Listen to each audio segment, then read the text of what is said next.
The bases dropped on a cold Tuesday morning in Atlanta, Georgia, March 19th. Soccer Down here is live.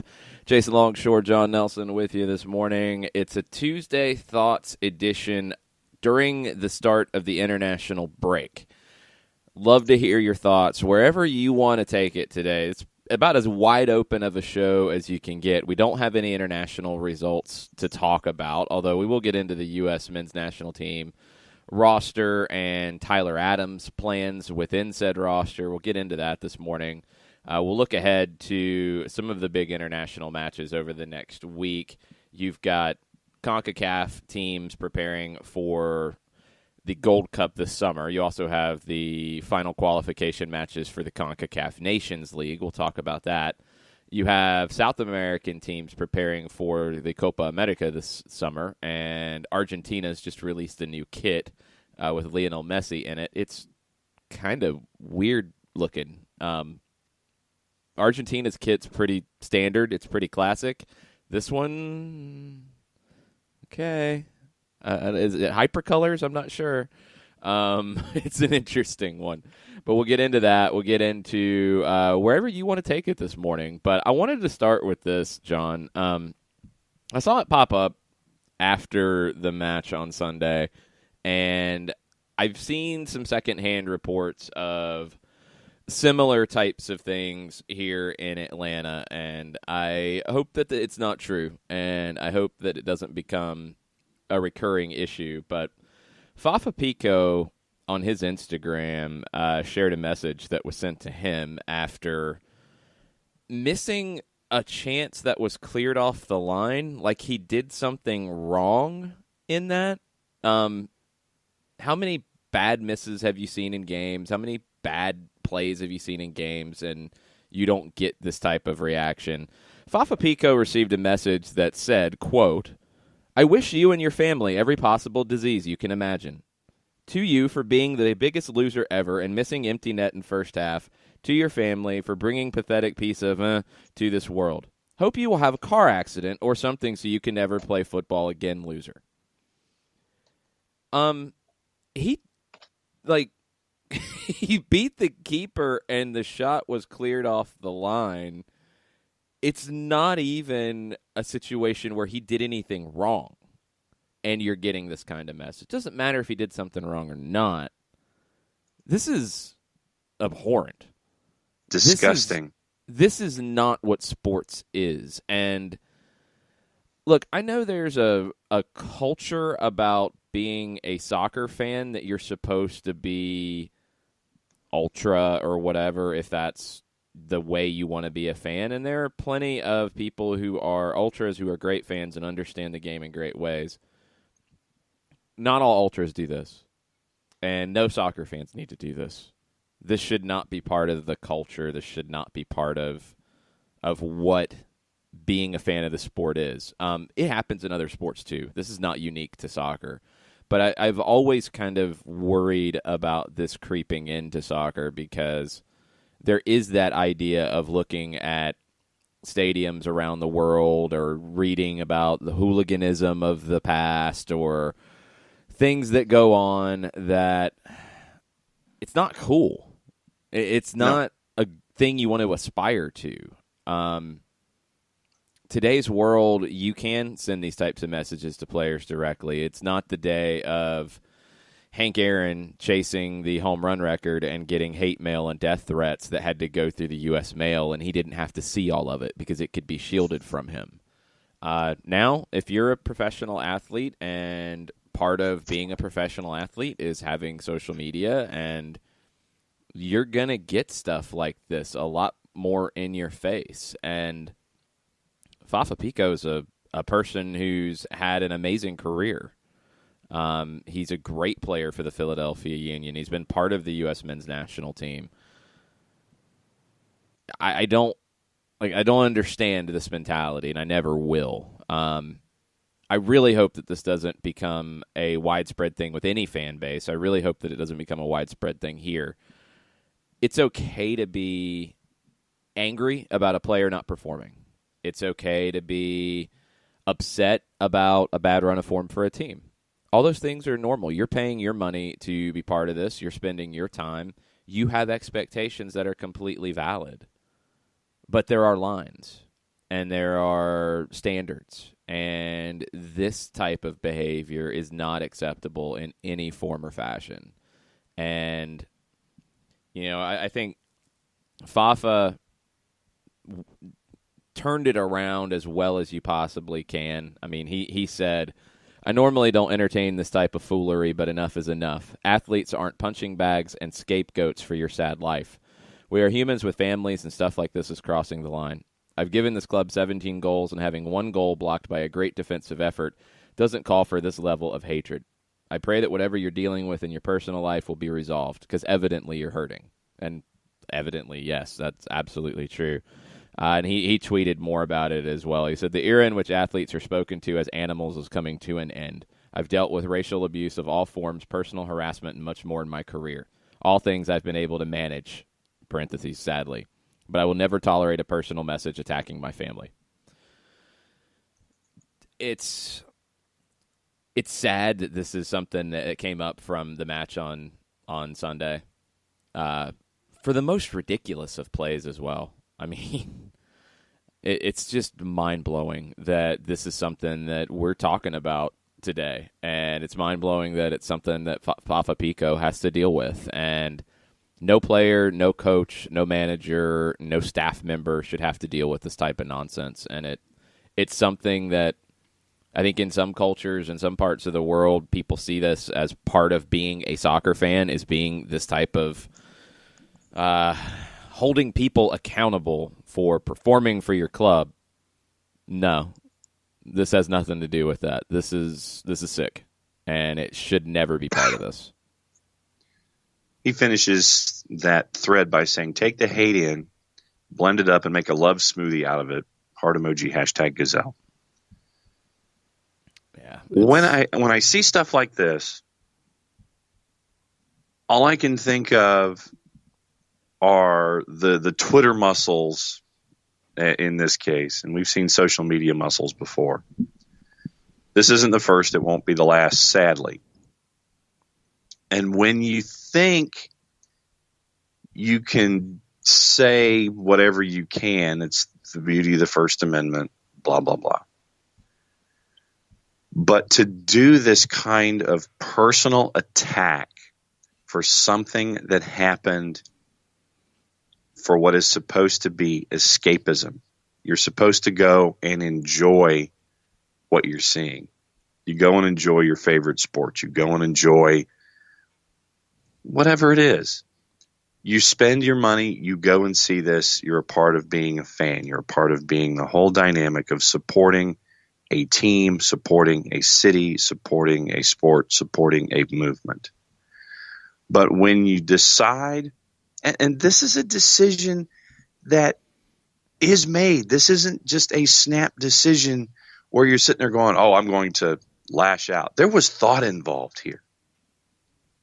For someone to hop on their social media account and think that it was worthy of that kind of an outburst where you are wishing what no one should wish on anyone, and thinking that you can appropriately vent your spleen about a play where the team that you support didn't do something, to me it's unfathomable. Sadly, this happens. I'm frankly over it. And seeing each and every single outburst, I mean, honestly, if you were to turn this around, how would you like it in the collective sense if someone took their social media muscles and wished something upon you that no one should wish upon you?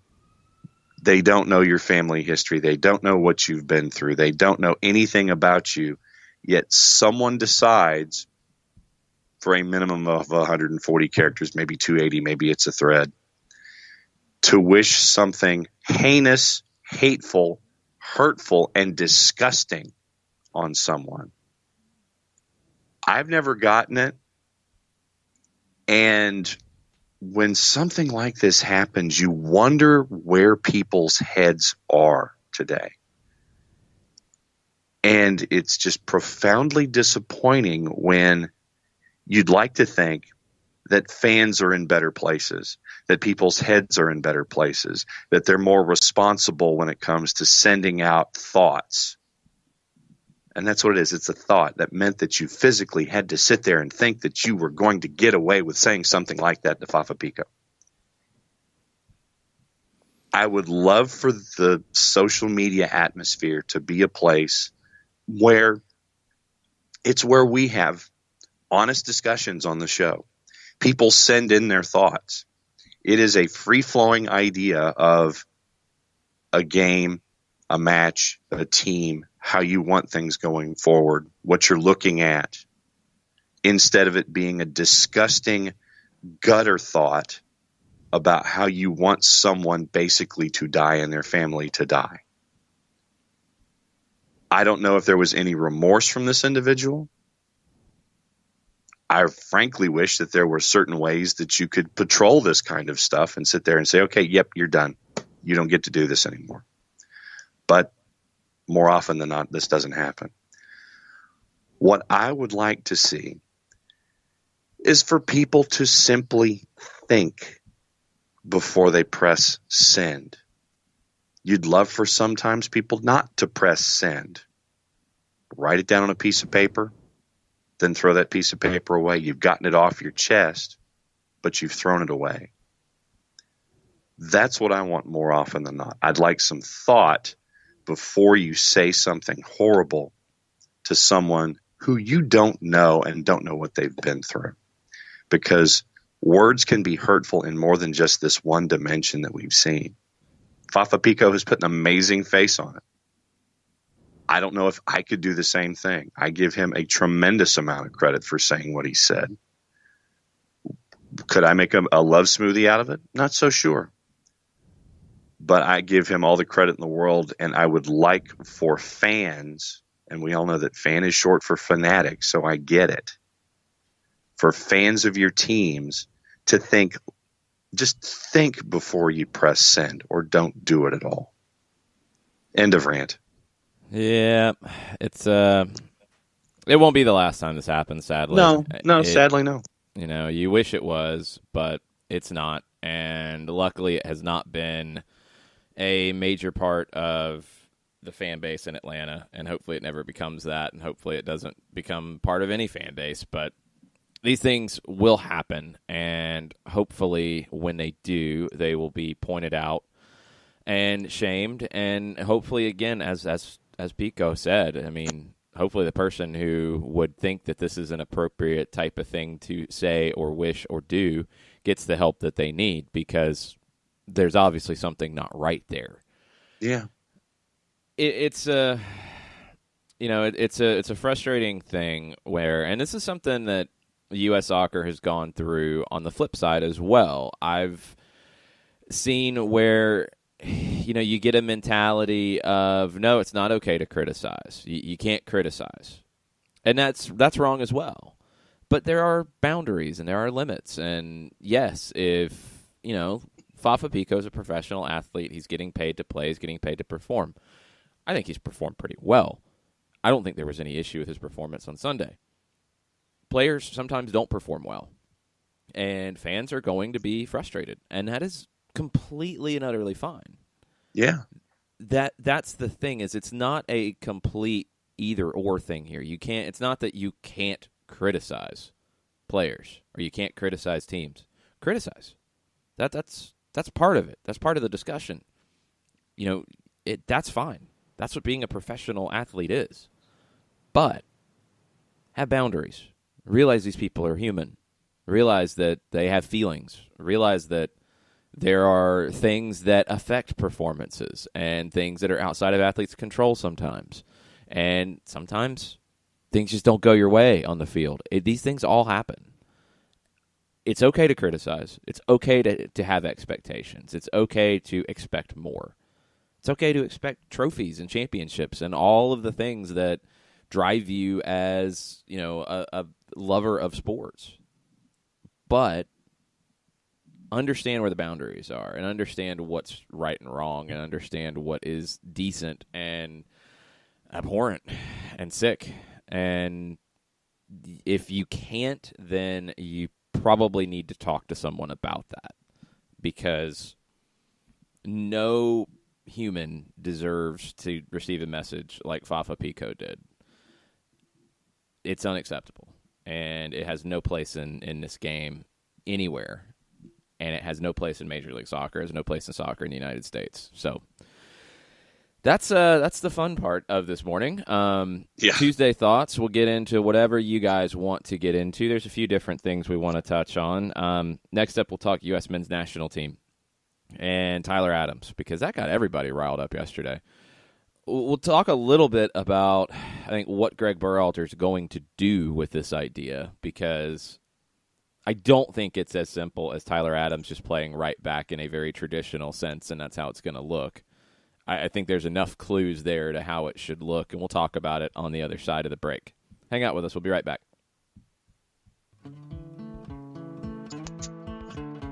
Today's show is presented by Appolinsky & Associates, personal injury lawyers with over 30 years of experience, supporters of Atlanta United, Faction, and Inter-Atlanta Youth Football Club. If you've been hurt in a wreck, contact Steve today at steve@aa-legal.com or call in 24/7 at 404-377-9191. The initial consultation is free. A ranger station. I'd like to report a bear hug. Okay. I put out my campfire and Smokey Bear hugged me. So you drowned the fire, you stirred it, drowned it again, and felt that it was cold? Uh-huh. Yep, he's just letting you know you did good. Bear hug from Smokey Bear. Status update. I'm gonna let you go now. There are many ways to start a fire, but one sure way to put it out.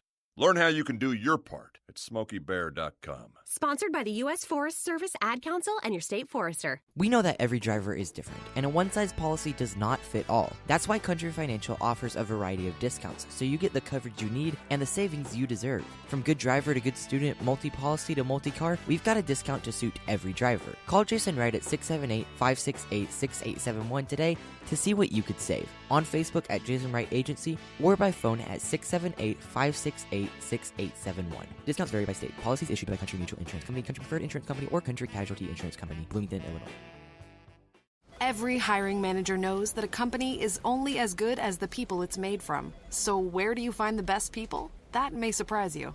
Meet the grads of life. Young adults of unique determination and experience. An ideal fit for your company in an entry-level position, internship, or even mentorship. They might not have every qualification you typically look for, but they're exactly who your company needs. This is talent worth knowing about. Go to gradsoflife.org to learn how to find, cultivate, and train this great pool of untapped talent. Brought to you by the Ad Council and gradsoflife.org.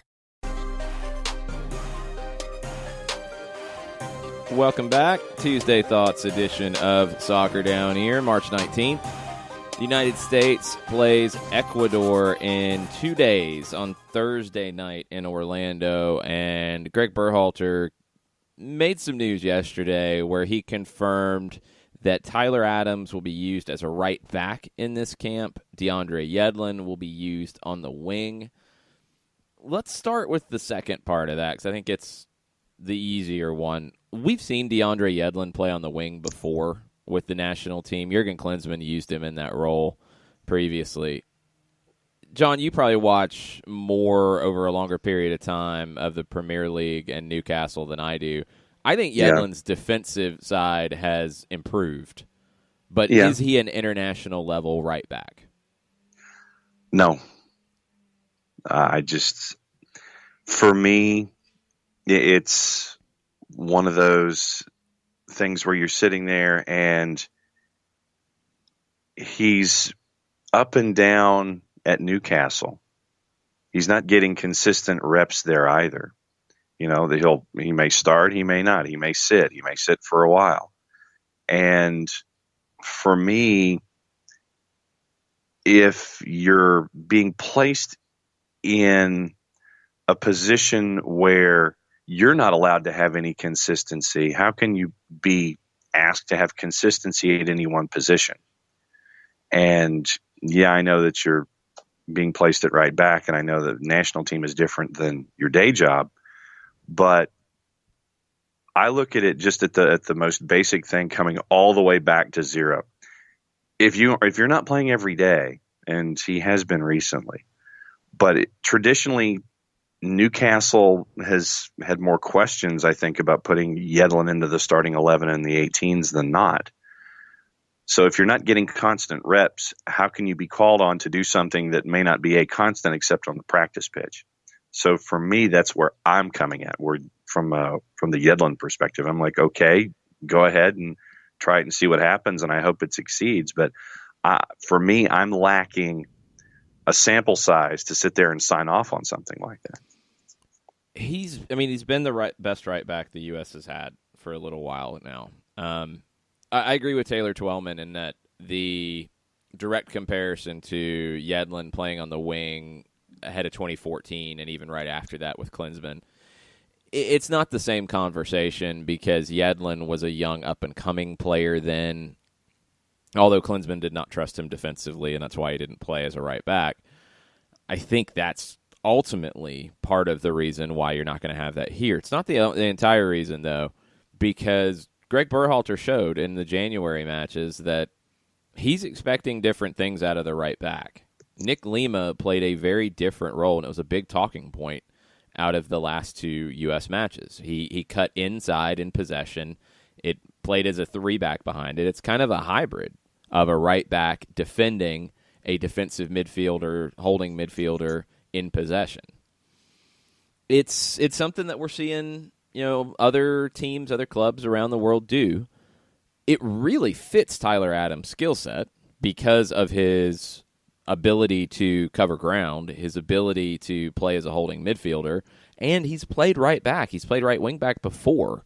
He was a big part of the Red Bulls' turnaround in 2017, playing in that role when they went to kind of sort of a 3-6-1 type of shape, and Adams was on the right side by himself, going up and down the wing, but also cutting in, really doing a lot of different things. So it's not an apples for apples type of deal here, because Adams is not going to play a traditional right back. If you're going to do this, if this is how you're going to approach it, and have your right back come inside and play as a midfielder in possession, I think Adams is the perfect player for that. Now, there's a bigger discussion on, is that something you want to do? Is that what you need to do? Is that going to be the most effective way for this team to play? And without really any results yet, I don't know if we can answer that. Yeah. I mean, for me, this is Greg Berhalter trying to figure out, A, who his best athletes are, B, putting them in positions to succeed.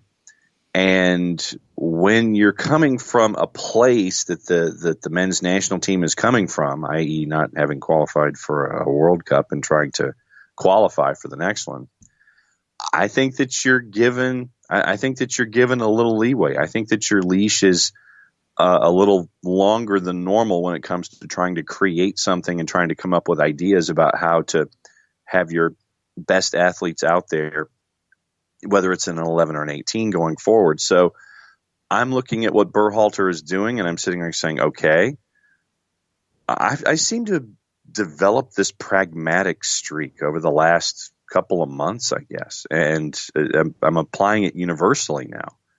But you want to do that with Tyler Adams? Fine. You want to do that with Nick Lima? Fine.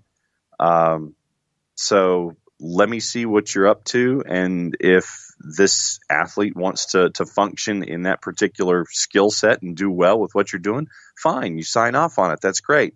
At the same time, if for me, for some reason, if it doesn't function the way that you want to work things around, you want to tweak your system, you want to figure out, okay, Lima works better here, Adams will do this, Yedlin will do this, fine.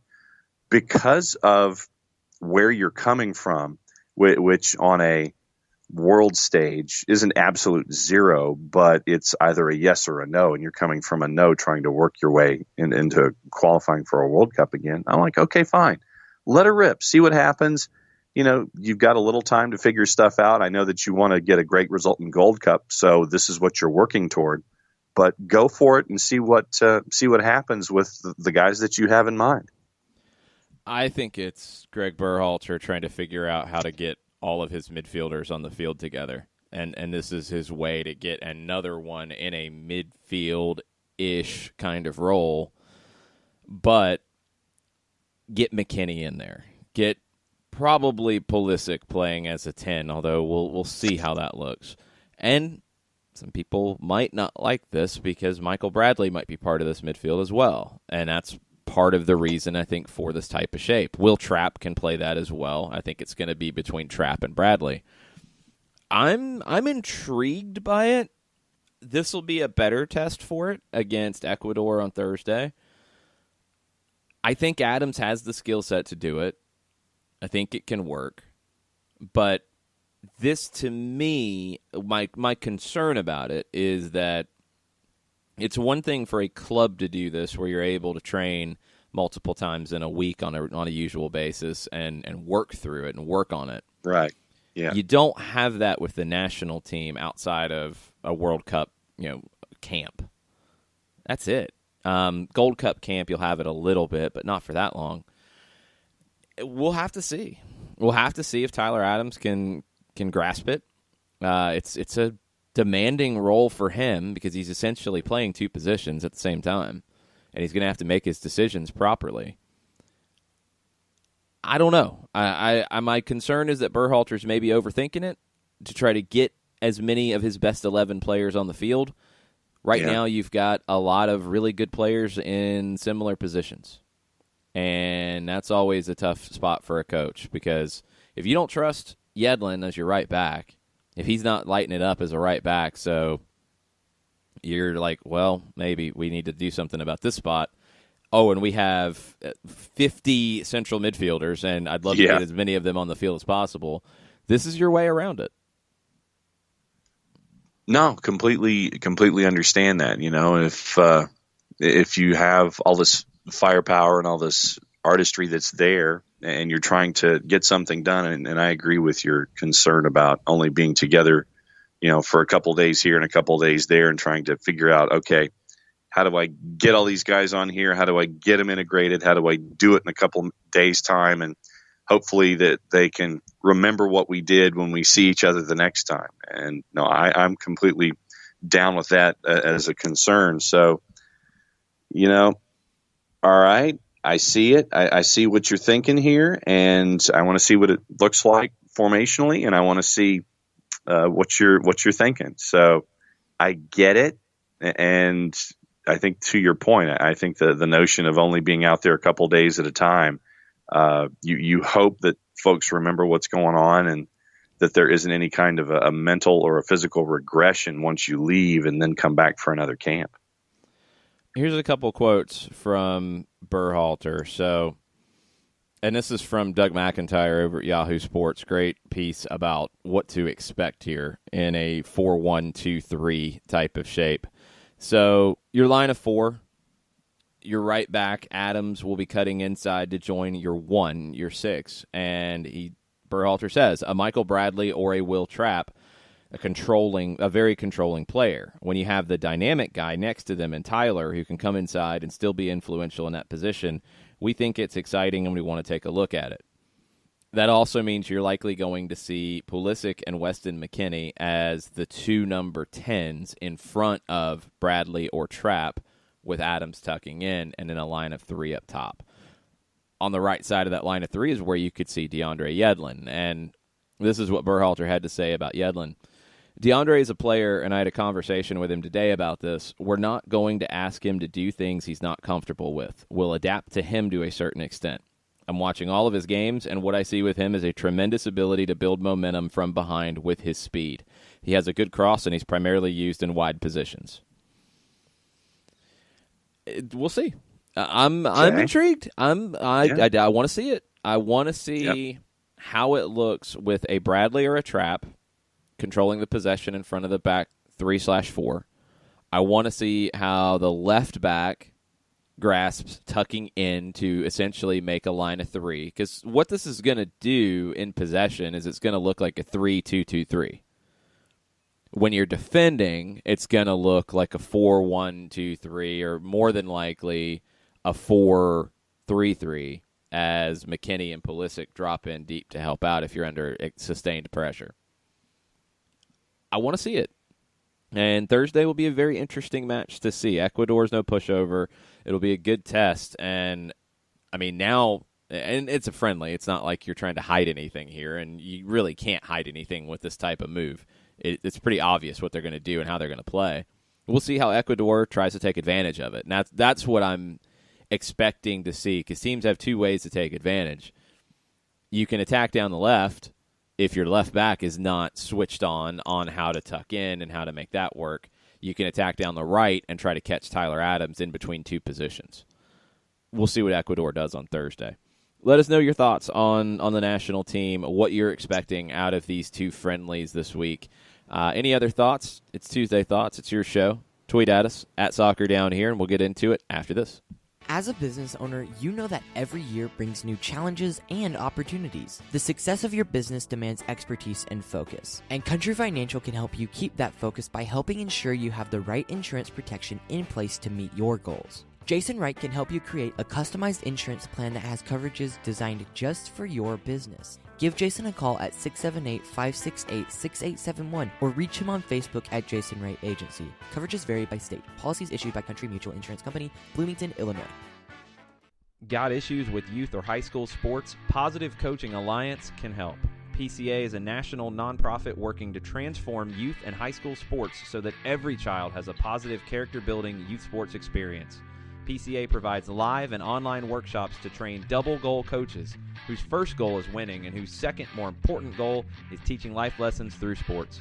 PCA also has workshops for parents and high school student athletes. For more information, please visit positivecoach.org. If you've been hurt in a car wreck, contact my friend Steve Apolinsky of Apolinsky & Associates. He's been representing individuals for over 30 years throughout Georgia and Alabama.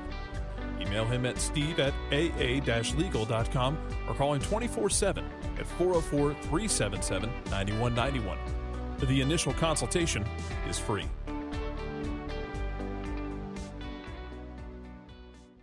I adopted Bento in 2010 from a shelter.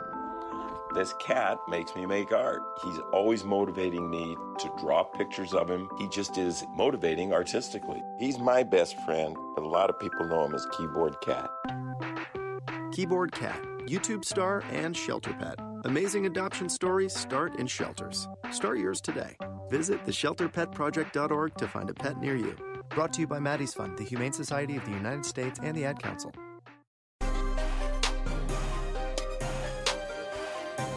Welcome back, Soccer Down Here, March 19th. It's a Tuesday Thoughts edition of the show. We'll get some thoughts at 10 o'clock from Joe Patrick. He is traveling back from Florida, I think. He's either traveling back or he's traveling to more Atlanta Braves spring training. We'll find out. And I believe he has Andy Bunker from 92.9 The Game in the car with him. So maybe we'll get a Bunker appearance on SDH takes this morning. Yeah, we'll get some Sounders takes from Andy. All right, what do we have on the timeline on a Tuesday Thoughts edition of the show? Okay, let's go with Tafka. Tafka says, I seriously doubt Adams is at right back for very long. With Shaq, Cannon, Lima, Lindsey, Lennon, and the aging out of Bradley at CDM, we'll see it change in a year or so at Soccer Down Here. We'll see how this tactic works, because I think that's the bigger issue here. Because Lima showed that he can adapt to this type of right back role. I don't know about Cannon. I don't know about the rest of them yet in this type of role. And if this is the role, it's kind of ready-made for Tyler Adams. Now, we'll see how long Michael Bradley hangs on. But if it's not Bradley, it's going to be Will Trapp, a player who came up with Berhalter in Columbus. And it's a very similar type of player, very controlling player in possession, that ball-playing number 6 that you want here. So I wouldn't necessarily say that just because of the talent coming through, because this is more about the tactic to me than it is about the lack of depth at right back. Because if you just wanted a traditional right back, I think right now you'd turn to Reggie Cannon. I would. But if you're wanting this is Tyler Adams, maybe his best position with the national team in this setup. Now, if you change the way your midfield functions, if you're not going to play 2 number 10s and you're going to play one, or you're going to play a 6 and an 8 and a 10, I think Adams is an 8. I think that's what you want from him. I don't think he's truly a 6 by himself. This is a way to get the best out of Tyler Adams in your current setup. I'm okay with it, but it's got to work, and that's the next step. Is it all sounds good. It looks good on paper. We saw the last 2 games. I think he fits into the role. But now we have to see it, and we have to see it under pressure, and that's the part that we'll get our first answers on Thursday. And then, Tafka, back to our A-block discussion about what should and shouldn't be said. It's not even that, frankly, the only Twitter communications direct to a player should be those of a positive message. I can't think of any circumstance to do so negatively. Even a, quote, "you played like crap" message is ridiculous, in my opinion. Yeah. I mean, there's so much nonsense. So don't do that. Just don't be that. Don't be that fan. Eric Schwartz with an Atlanta United-based Tuesday thought. If you're filling out a starting 11, who's first on the team sheet? For me, after Joseph and Gazan, it's Julian Gressel. Since game 2 of this club, he's been consistent and flexible. He'll push the team forward when needed. # Tuesday Thoughts. Right now, Miles. my team sheet, Miles is on it at the moment. Today, I mean, it's Joseph, it's Gazan, it's Miles. That's my first 3. I've got options on the left. I've got options on the right because Escobar's not healthy yet. When he's healthy, I think he becomes one of my first guys on the team sheet. Yeah. PT? Barco's right there for me right now. I think PT might need a break coming back from national team duty and then for Columbus. PT will be. At the moment, he's not. At the moment, I mean, the ones that I have to have, it's Joseph, it's Gazan, it's Miles. I think it's Barco. And beyond that, it's going to be about shape and positioning and what it looks like. And I think Gressel's in there. It's just he can play so many different roles. I think his role bounces around a little bit because of what you need. Because from what we've seen so far, he can play as a right wing back. We know that. He can play as an 8 in this type of shape, in a 3-4-3. He could play as one of the central midfielders, I think, and be fine. He can play on the right wing. We know that. In a 4-2-3-1, we know he can play centrally. We know he can play up top as the right wing. The right back role in a 4-man back line is a bigger question mark for me. I think defensively that is an issue. You want him on the field, you need to figure out where he's the best fit. So he's not automatic for me in that regard, but more than likely he's going to find his way into the 11 for me. Nagbe? I think you have to make decisions in the middle based off what you need and what you're going to play. And that's probably the hardest part of this, to be honest, is it going to be a 3-4-3? Is it going to be a 4-3-3, 4-2-3-1, 4-1-4, whatever? You get what I'm saying. What is it going to look like going forward from the start? Nagbe's a guy who is somewhat similar to Gressel in that he's very versatile. Not quite as versatile, I don't think, but very versatile. And he can solve a lot of problems for you. If you're going to move the shape around, if you're going to be that team that is, we're possession dominant, we're going to move the pieces around to exploit mismatches, to create opportunities, Nagbe and Gressel are 2 guys that you want in that team because they can do a lot of different things for you. For me, though, in any shape, if I go in not knowing right now where Atlanta United is, and I don't know what the lineup's going to look like against Columbus, I don't know what the shape's going to look like because of your current situations. I'm writing the team sheet with Gazan, with Joseph, with Miles on it, and I'm starting from there. And Okay. Barco, for me, would be there too. And I know a lot of people he wouldn't be. For me, he would, because I think he's the one that you want to play through going into the final third to unlock and create opportunities. And I think Nagbe can be that too, but it just becomes a numbers game of how you're going to make it work. Go back to Craig Berhalter's 4-1-2-3, and he does it differently than I definitely think Frank DeBoer would do it. It's different than the way Frank's Ajax teams looked. He didn't have the right back tucking in that way, but a 4-1-2-3 would be a very, easy way to define the way Frank's 4-3-3 played. And if you do that with this team, I think it's Miles and LGP in the middle. I think it's Escobar on the right. I think it's Bello on the left when he's healthy. Remedi as the 6, and he's got to be a little more positionally sound, a little more disciplined in that role if he's by himself. Nagbe and Barco as your 2 10s, and then up top it's either Tito or Gressel on the right, it's Pitti on the left, it's Joseph up top. That's what I think can work. Now, that means Parkhurst is in a rotation. That means Gressel and or Villalba is in a rotation. That's the burden of having so many talented players. You're going to have to sit some, because I don't know if there's a way to comfortably get as many of them in the lineup as you would like we're seeing with Berhalter, where you're basically moving a role around to suit what you have. I don't know if you have that necessarily. I don't think Escobar could be that type of right back. I don't think Bello could be that type of left back if you did it from that side. I don't know if that works. But I'm really curious to see where this team goes tactically, especially after the last 2 games where we've seen a lot of moving the pieces around in the match. I like the thinking of that. I like the idea of that. And it's worked. Can you get there from the start and not have to move so many pieces around? That's maybe the next question. And I think we're going to see more when Franco Escobar is healthy. I really think that's what it's coming down to. Yeah, I think that's the next piece in all of this, and piecing it all together and figuring out formation and things like that. And there was one thought that had to do with Escobar. Okay, here we go. Overnight submission from Mourinho is available at Tedesco. Oh, jeez. The more we play and the more tired we look, the more I think Frank de Boer is playing the formation and possession style to try and limit the energy needed from the team. Knew our schedule and was forced more after the Escobar injury, even playing Gressel when he's not 100%. Definitely Gressel not at 100% because you didn't really have a lot of other options there. So, yeah, and Julian's a gamer too. I mean, if he's able to play, he's going to play.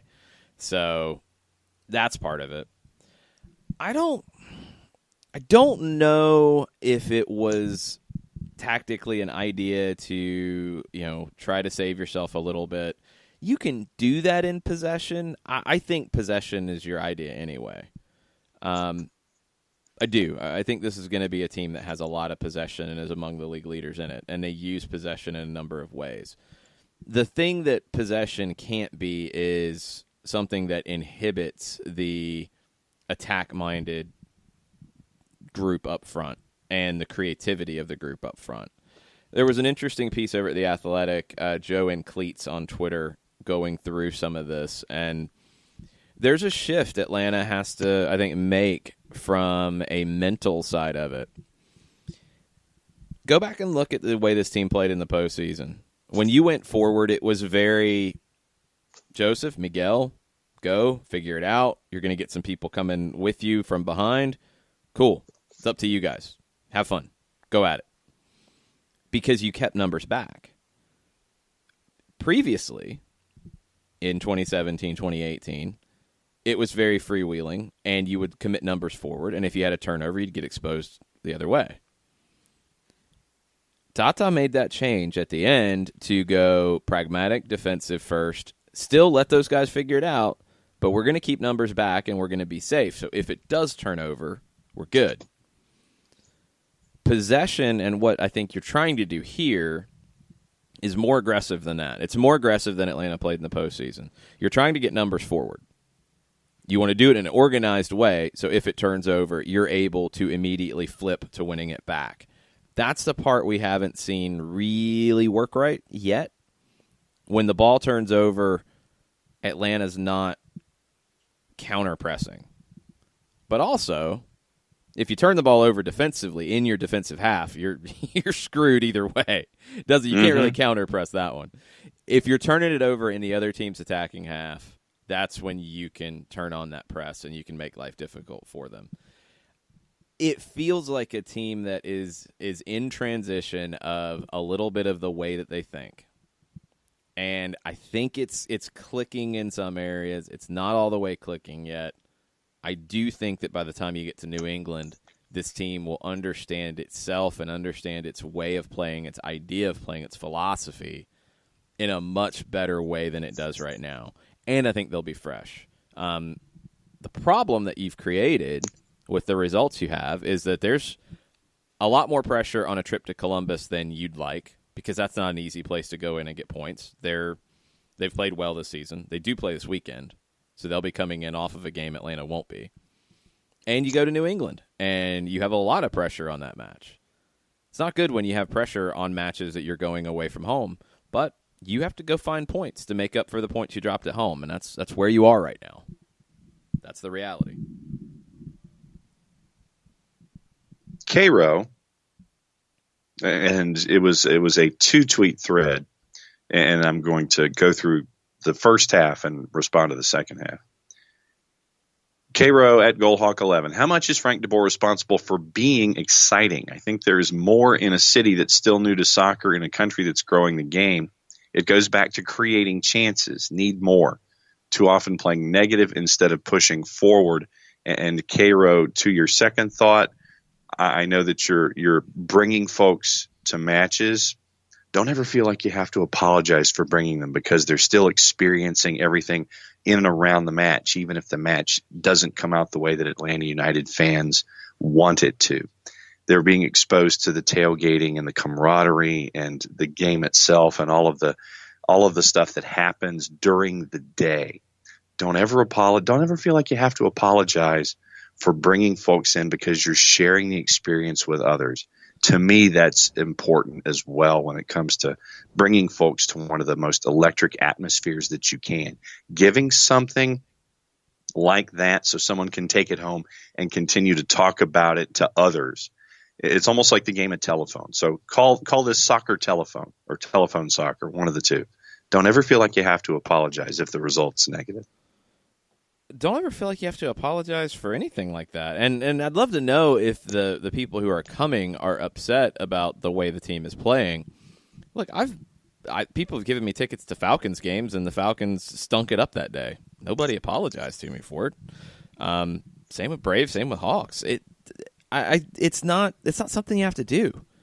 Not every team can play its best match every week. It's impossible. And the whole package is part of going to a game, and I think Atlanta United has delivered on that, even with the two bad results at home with draws.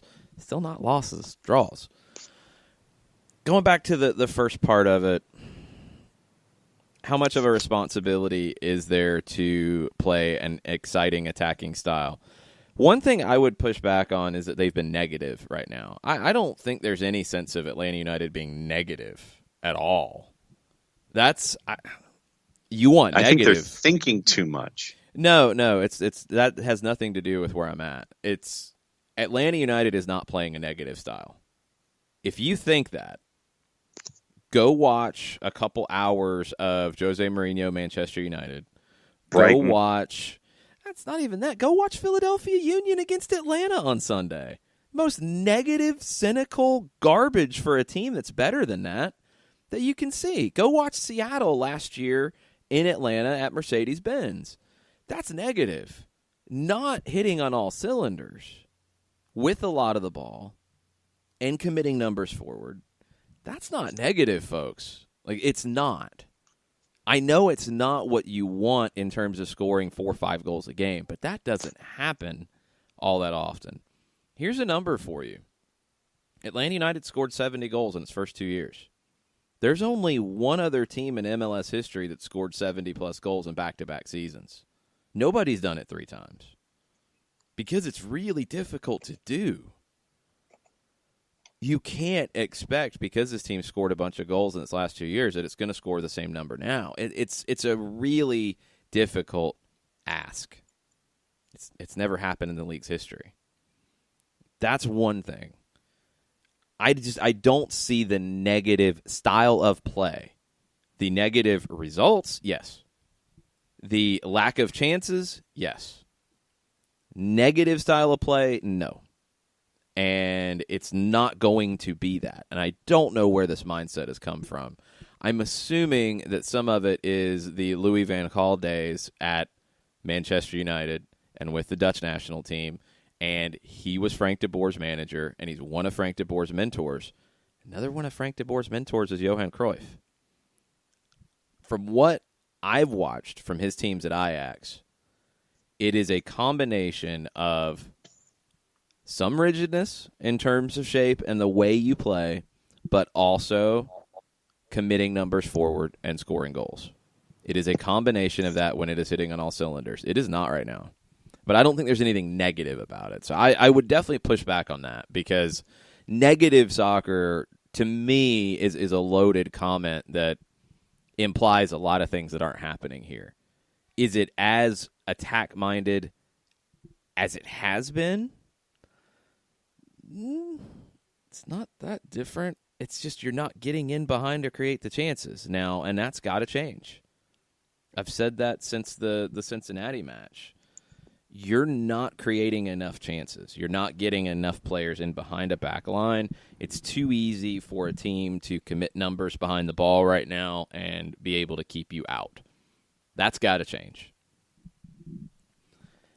It's a slippery slope, and I really would caution people to not think that everything is broken and the sky is falling because you have not hit the same level of unprecedented success that you've had in the last 2 years. It's very hard to do that over an extended period of time. It's also 3 games into the season. So there does need to be a little bit of time here.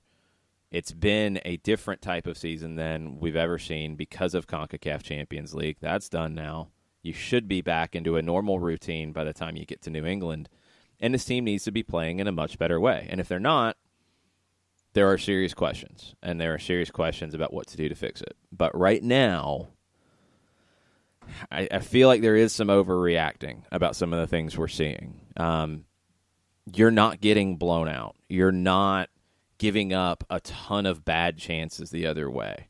You're not creating as many as you need to, and you're not scoring as many goals as you need to, and you're letting teams hang around, and you're letting teams frustrate you.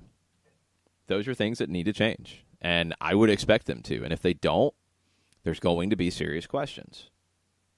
But that's part of the process. That's part of a team in a season, and that's kind of where you're at right now. Really curious to see how this team looks in its next 2 matches. Columbus is a weird one because of the international break and travel with guys. It's definitely not a throwaway, but it's a weird one because of all that.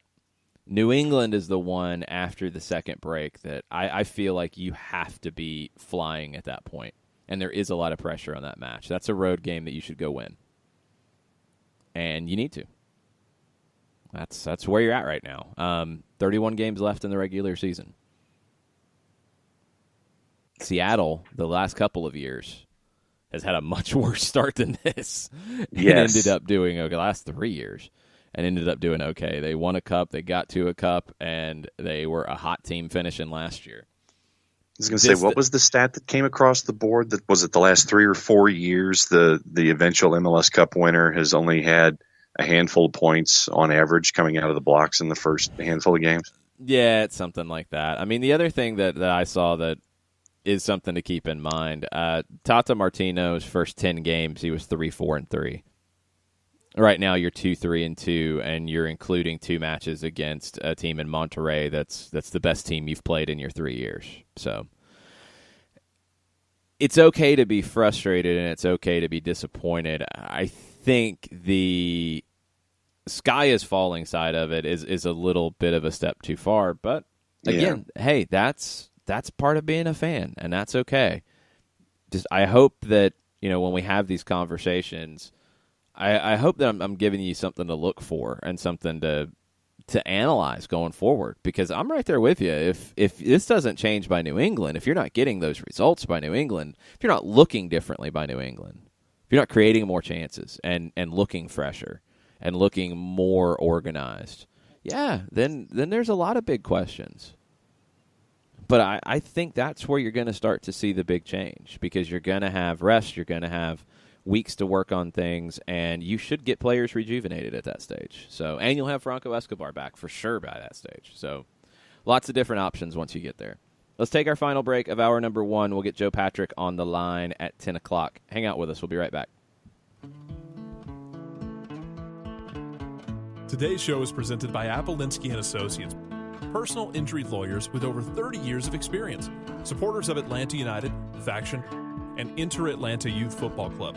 If you've been hurt in a wreck, contact Steve today at steve@aa-legal.com or call in 24/7 at 404-377-9191. The initial consultation is free. A ranger station. I'd like to report a bear hug. Okay. I put out my campfire and Smokey Bear hugged me. So you drowned the fire, you stirred it, drowned it again, and felt that it was cold? Uh-huh. Yeah, but he's just letting you know you did good. Bear hug from Smokey Bear. Status update. I'm gonna let you go now. There are many ways to start a fire, but one sure way to put it out. Learn how you can do your part at SmokeyBear.com. Sponsored by the U.S. Forest Service, Ad Council, and your state forester. We know that every driver is different, and a one-size policy does not fit all. That's why Country Financial offers a variety of discounts, so you get the coverage you need and the savings you deserve. From good driver to good student, multi-policy to multi-car, we've got a discount to suit every driver. Call Jason Wright at 678-568-6871 today to see what you could save. On Facebook at Jason Wright Agency, or by phone at 678-568-6871. Discounts vary by state. Policies issued by Country Mutual Insurance Company, Country Preferred Insurance Company, or Country Casualty Insurance Company, Bloomington, Illinois. Every hiring manager knows that a company is only as good as the people it's made from. So where do you find the best people? That may surprise you. Meet the grads of life. Young adults of unique determination and experience. An ideal fit for your company in an entry-level position, internship, or even mentorship. They might not have every qualification you typically look for, but they're exactly who your company needs. This is talent worth knowing about. Go to gradsoflife.org to learn how to find, cultivate, and train this great pool of untapped talent. Brought to you by the Ad Council and gradsoflife.org.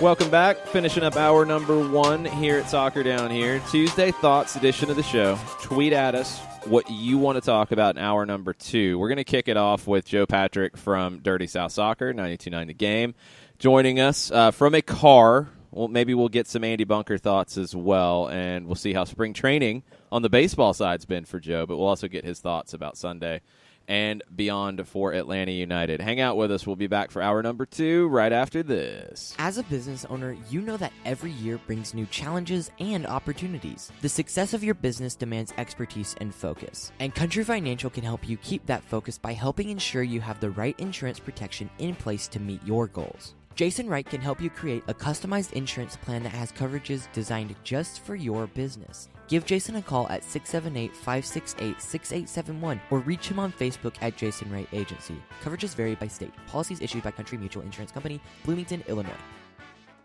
Got issues with youth or high school sports? Positive Coaching Alliance can help. PCA is a national nonprofit working to transform youth and high school sports so that every child has a positive character-building youth sports experience. PCA provides live and online workshops to train double-goal coaches whose first goal is winning and whose second, more important goal is teaching life lessons through sports. PCA also has workshops for parents and high school student-athletes.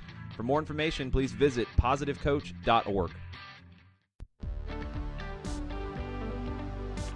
If you've been hurt in a car wreck, contact my friend Steve Appolinsky of Appolinsky & Associates. He's been representing individuals for over 30 years throughout Georgia and Alabama. Email him at steve@aa-legal.com or call him 24/7 at 404-377-9191. The initial consultation is free.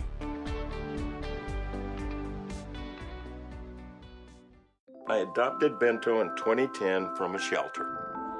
This cat makes me make art. He's always motivating me to draw pictures of him. He just is motivating artistically. He's my best friend, but a lot of people know him as Keyboard Cat. Keyboard Cat, YouTube star and shelter pet. Amazing adoption stories start in shelters. Start yours today. Visit theshelterpetproject.org to find a pet near you. Brought to you by Maddie's Fund, the Humane Society of the United States, and the Ad Council.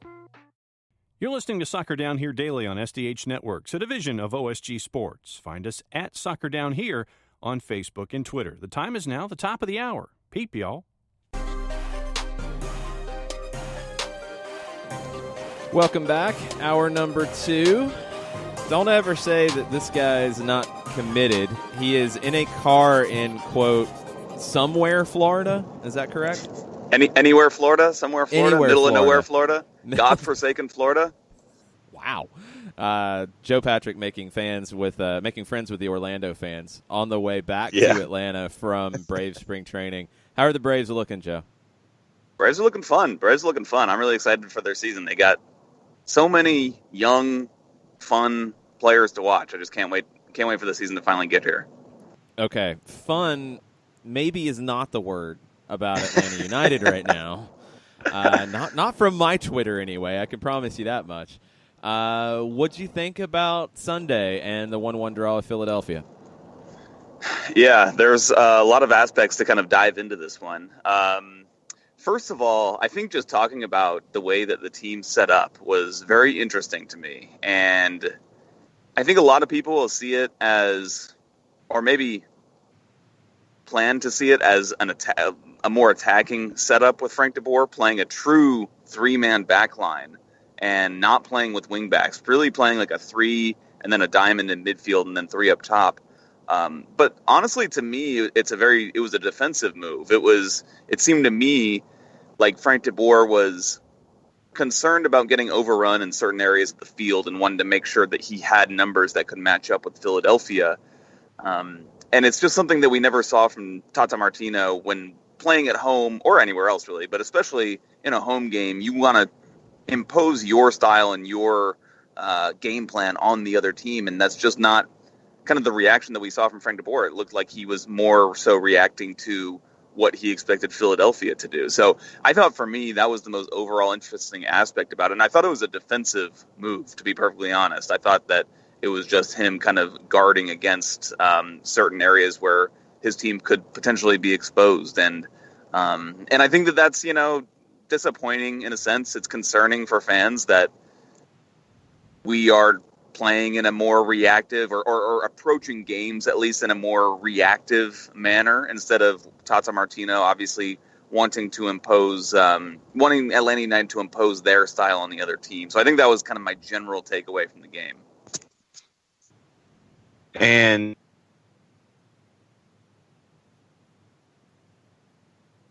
I think we lost John. Let's try that again. Joe. Hello? All right, I think we might have lost Joe. Good times. I'm here. There he is. Okay. Let me ask you a follow-up then while we're sorting this out. Yeah, I thought it played like a 3-3-1-3, not quite a diamond, but yeah, Remedi and Gressel were definitely tucked in and would flare out as needed. And I agree. I think Philly, they're such a centrally based team. They don't really get a lot of width in their 4-4-2 diamond. That, yeah, it was definitely reactive to it. Do you think this is going to be the way they play going forward, or do you think this is an aspect of them not having their style fully implemented yet? Yeah, no, I definitely don't think it's something that they will do routinely. I think that there's a lot of aspects that go into this, right? You have your short players in certain areas. At right back, you're struggling without a fully fit Franco Escobar and Julian Gressel also, who is just not fully a full go, although he did play, well in the game. I thought he was one of the few players that really stood out to me. But I don't think it's something we're necessarily going to see going forward. But I think at this time, I think Frank DeBoer, again, when we talk about the lack of energy that this team has through all the games that they've played so far this season, how fatigued they are, I think it was just important for Frank DeBoer to make sure that he was sound in certain areas of the pitch and he wasn't having certain players being overexerted trying to, make up ground in certain areas of the field. And, of course, when you're playing in a 3-4-3 or any 3 at the back, those wing backs are doing a lot of work. And so I just thought it was, maybe a measure, a tactical measure to make sure that none of his players were going to be exposed physically in the game, considering the context around what's happening. But there were just some things that didn't make sense to me about it, though. Still, I mean, when he went to a back four, he played Michael Parkhurst at left back, which is fine. I mean, if you need to do that in a pinch. But then he went into halftime, and he came back out in a back four with Michael Parkhurst at left back. I said at the time, if he's going to come out in the second half of the back four, I would expect a substitution to be made at halftime to get a left back on, because he had Mikey Ambrose and Breck Shea both on the bench, and we never saw that substitution made at halftime. We saw Michael Parkhurst playing left back, which just didn't make a whole lot of sense to me. And I think that, when we talk about some of the frustrations fans have had with Frank DeBoer at some of these things that a lot of us can't really make sense of. And I think that frustrates us as sports fans in general, but also when we felt like we had such a firm grasp on what was happening under Tata Martino, it's hard to come to grips with things that we don't know or we don't understand fully. So when you look at the one match in 26 days, I know that we're all kind of pinning ourselves on the New England game for the idea of, okay, everyone should be rested, everyone should be back, everyone should be there from international break as the 18-wheeler goes blowing past you. We're stopping for our fifth toll payment of this trip. We're getting milked for all we're worth. Oh, well, I would see. There's an Orlando Florida joke in there somewhere, but I'm not gonna do it. But the audacity to charge you to be in Florida. Yeah. They're charging you to leave, actually. Yeah. But no, it's just the idea of is that New England match the match where everything should be anticipated, where everyone will have learned what you're supposed to learn, be where you're supposed to be as healthy as humanly possible. Is that New England match the one to circle instead of the Columbus match? For me, no. I think that it's just going to take more time, which is, again, frustrating and a concern. But, I'm going to keep going back to I in our Dirty South Soccer preseason predictions, I predicted Atlanta United to finish fourth because I just felt like it was going to take some time to get out of this funk, and for the team to really click under a new manager with obviously his new system. So I think from an energy standpoint, we will see a big bounce back from the team coming off this international break. And it will be interesting to see if that energy, that physical energy, translates to anything tactically, or even translates to like a different looking Atlanta United team that we see on the field. But I think it's still just going to take time. When you look at a guy like Pity Martinez, like, yes, he's struggling physically a bit, but you can also see that there are other things that are affecting him just from a standpoint of coming into a new league, and it's taking him some time to gel. So I don't think those things just necessarily get ironed out because you have some time to put your feet up. And in his case, he's not even going to have that opportunity. So, I don't think it'll come that soon, unfortunately. I know that's probably not what a lot of people want to hear, and I personally would want it to. I hope I'm wrong in this, but I just think it's going to take more time, and as I will continue to preach patience with Frank DeBoer. And I think that when we talk about him, there's already people have their hot take about it doesn't work with him.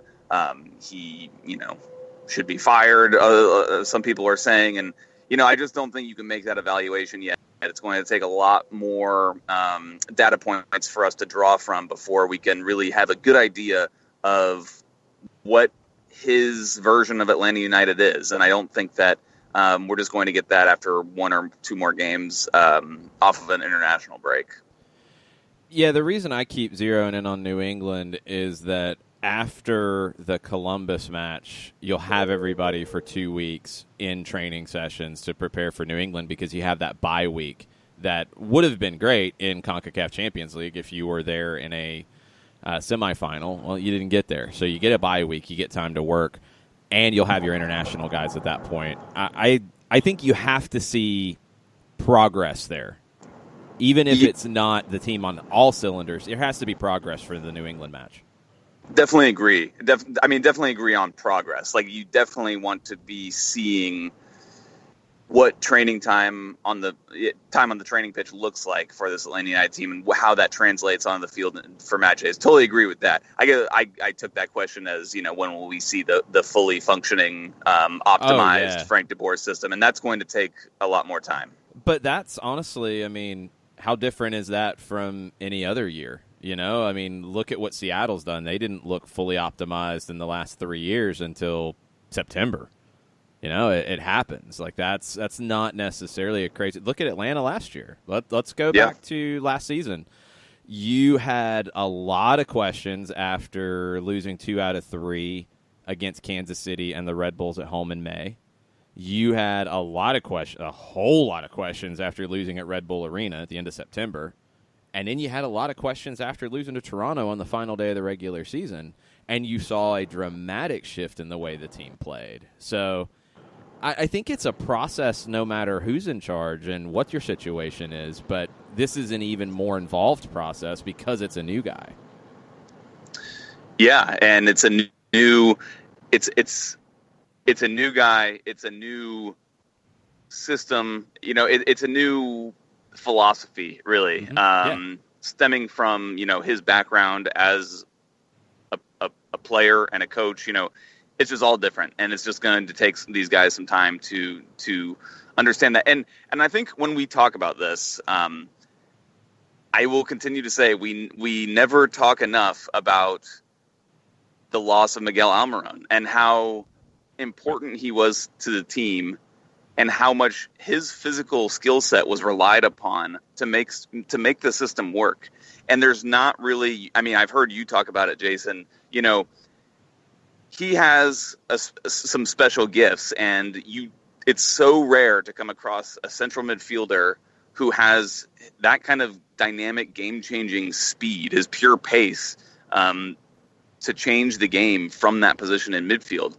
And Atlanta United is right now trying to figure out how to create opportunities, score goals without that kind of guy in the system. It's going to require them to do something else, and I think that they're just still trying to figure out how they can manipulate the opposition to open up opportunities for them to score. And without Miguel Almiron, that becomes a big challenge. But I think it's one that we're starting to see some progress being made. But again, it's just one of those things. It's going to take some time for them to figure out.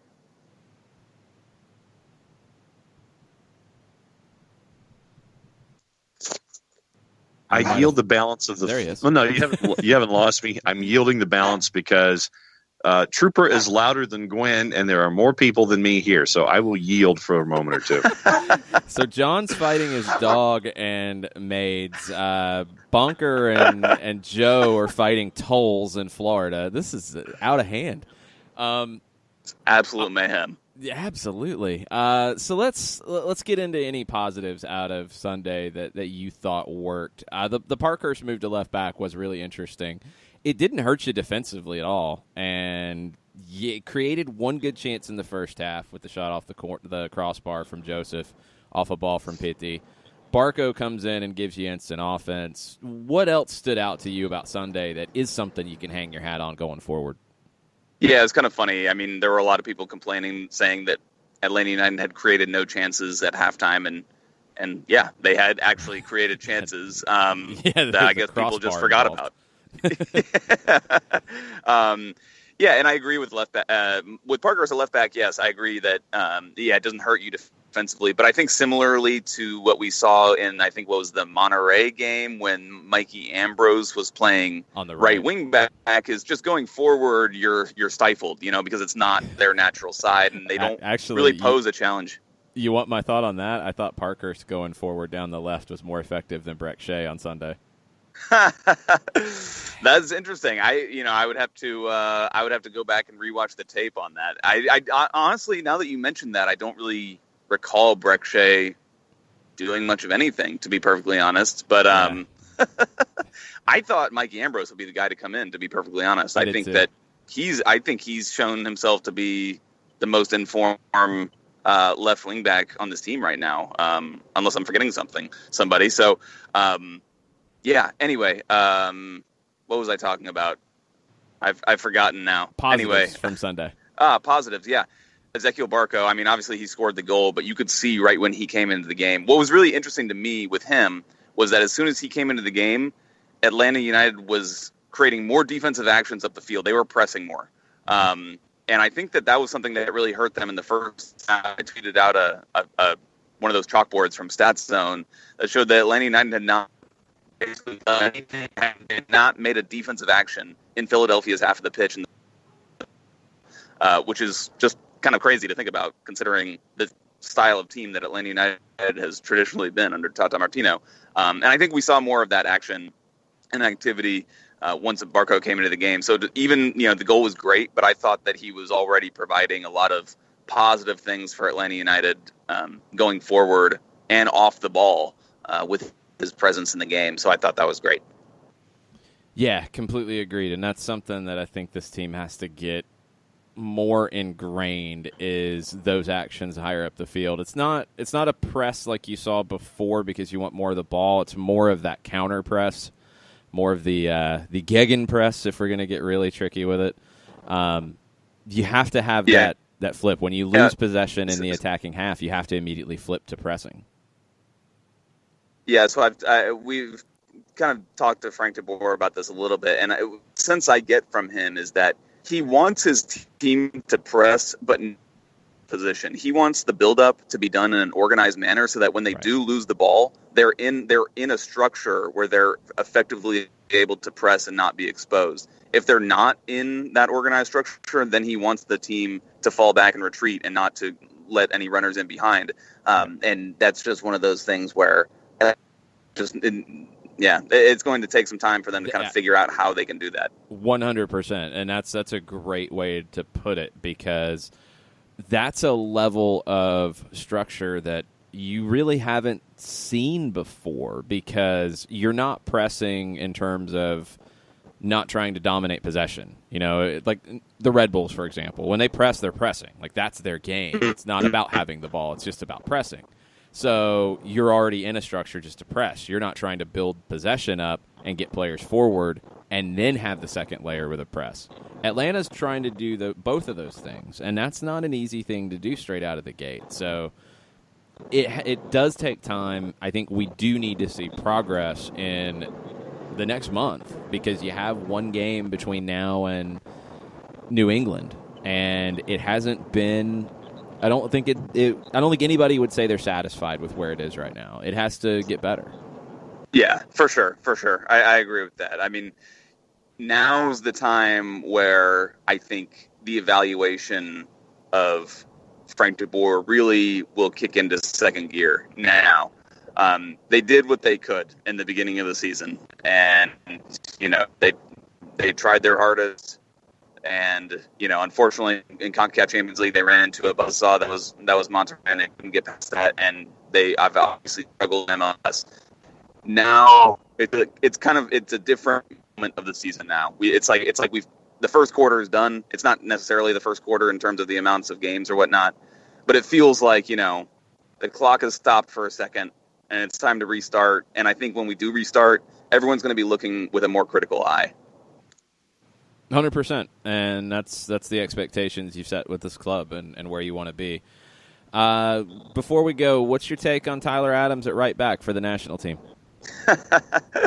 I'm fine with it, to be honest. I mean, I don't think he's going to be playing. Like, that's the thing about him playing right back in the U.S. men's national team is it's not really a right back. Like, right. I mean, he's a center mid, and he's going to be playing in the middle of the park for most of the game when the United States is on the ball. It's just, when the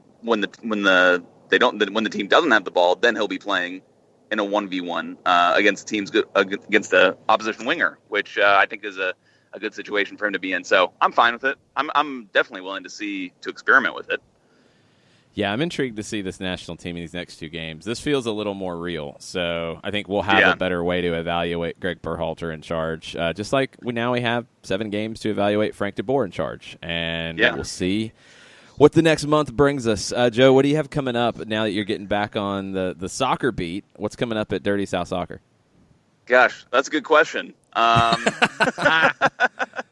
No, we'll have we have some features planned for this break. You know, it's always nice for Dirty South Soccer when we have these international breaks to kind of for us to get out of game mode because we've just been constantly in it, just like the players have in terms of doing previews and reviews. So it'll be nice for us to stretch our legs and do some different stuff, which we're looking forward to delivering to everybody.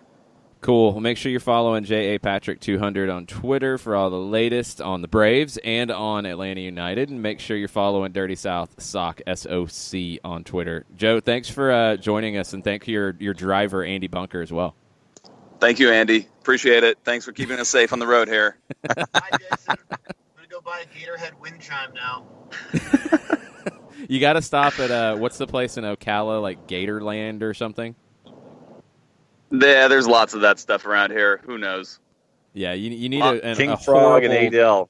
Yes. Lots of vasectomy billboards, too. Wow. Did not. Okay. Is that a hint in North Central Florida?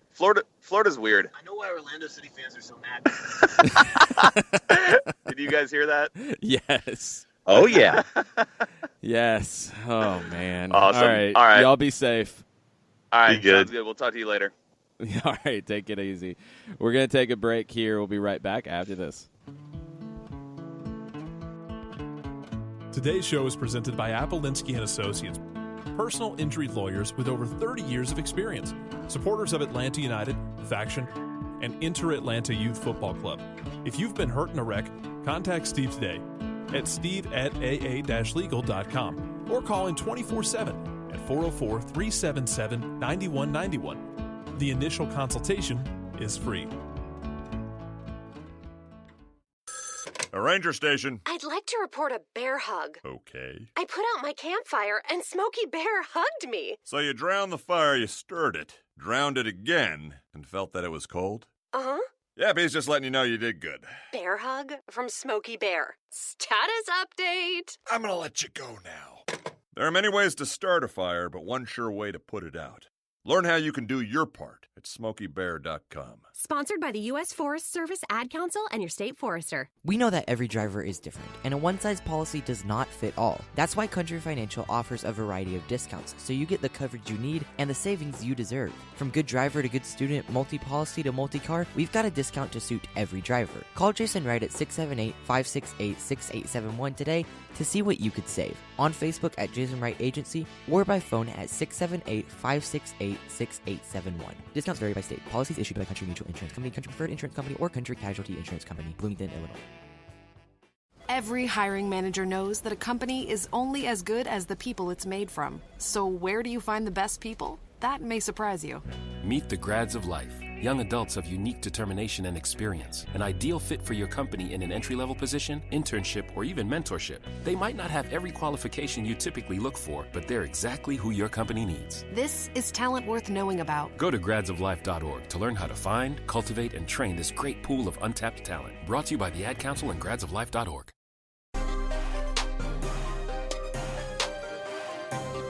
Welcome back. Tuesday thoughts, not Thursday yet. I don't know. Yeah, it happens. Yes. Anyway, Tuesday thoughts here on the show. Let us know what you're thinking on Twitter at Soccer Down Here. Some of you already have, and what are people thinking, John? Katie Weaver with a two-step. Okay. A Tuesday thought inspired by a chat with at Nick Alifi. That's always dangerous, Katie. Yes. And it was about Chris McCann. What former Atlanta United player, besides Miguel, would have benefited the team the most to this point? Pick one regular and one depth piece. One of mine would be Jacob Peterson, because what opponent could handle facing three man buns on the field of one? That's a lot of hair.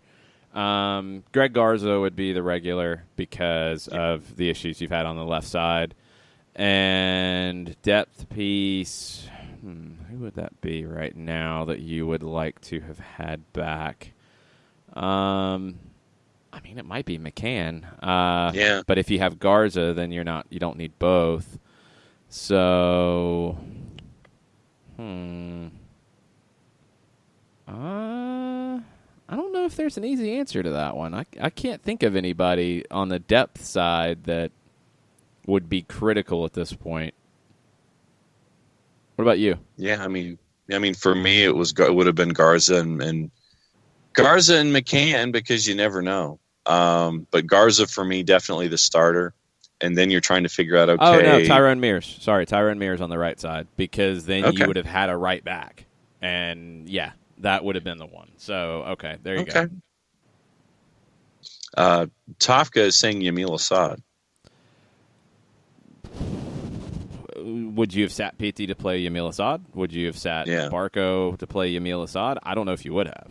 I think Garza would have stepped in on the left side to play when Bello went down, and Mears would have been your depth for the Franco Escobar injury. The thing about Yamil Assad, I don't know what kind of advice he's getting. I really don't know what's going on here, because he has made the 18 one time for Velez since he went back at the end of the calendar year. He was in the 18 this weekend. That was the first time he'd made the 18. I don't know. I don't know what they're thinking. If he had stayed here, I wonder what would have happened. I wonder if he would have been happy with the playing time. I wonder if he would have had opportunities. If he stayed in D.C., I think he'd be playing. Now, reportedly in D.C., they were trying to spread the purchase of his contract over 2 windows as opposed to just spending it all up front. And I don't know how that would have benefited them, or if that was enough to hang up the deal. But he's stagnating right now. He's not playing, and that's not good for him. So I don't know what's going on there. And if he was here, though, I think you're not going to not go get Pity Martinez because of him, and you'd already decided to go get Barco, and you nearly brought Yamil Assad back after you had gotten Barco, and he didn't want to come back. So I understand the love for Yamil Assad, but where are you going to put him? Well, where are you going to put him? And then also, he's not playing right now. Like, he had a good year with DC United last year, but he's not playing right now. So he's such an enigma to me. I can't figure it out, because he was very good here. He was very good in DC. Velez doesn't rate him. They don't. But I don't know why they're holding on to him either. Like, if you're not going to put him in the 18, why didn't you take whatever DC gave you, and just say, fine, whatever, here, we'll take whatever we're going to get, because we're not playing him, like, we're not using him, and then now you're devaluing the asset, thinking that someone's going to come knocking on your door, and when that happens, it's going to be for less than it would have been at the beginning of the season or in the off season.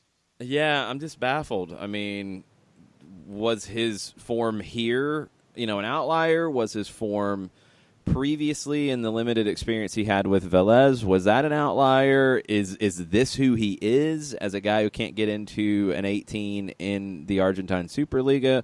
Would he be a star here? Would he be a piece here? Would he be a piece in this league?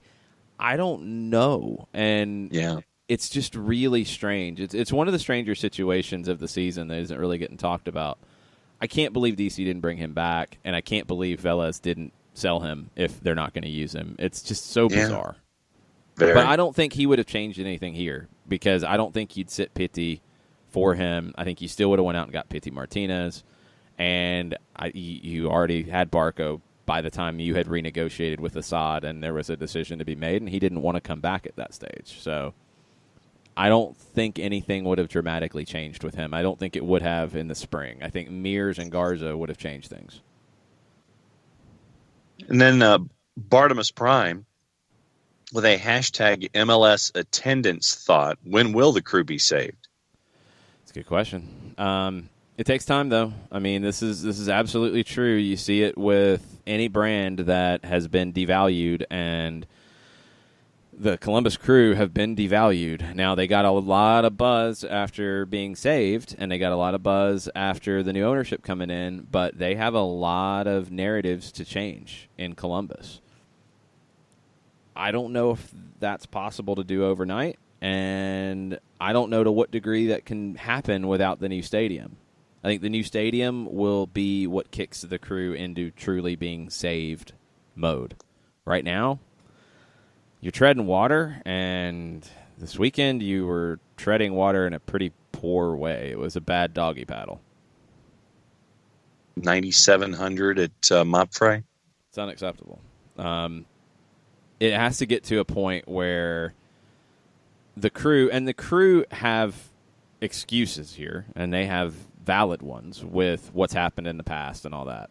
Still not acceptable. The Red Bulls, no excuse.